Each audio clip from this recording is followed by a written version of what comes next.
המוזאיק בעצם נבנה והוקם מתוך מחשבה לדייק את הדברים.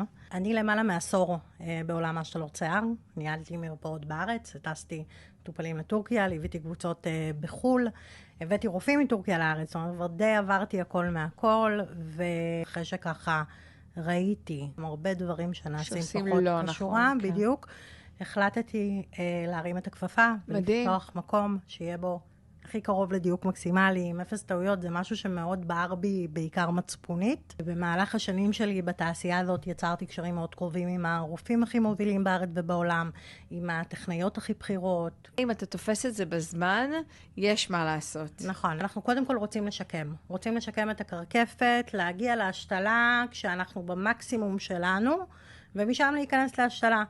יכול להיות שהאזור התורם הוא לא מספק, אזור התורם הוא חלש, הזקיקים חלשים, צריך בעצם לחזק אותו, אז אנחנו עושים טיפולים משקמים שלפני.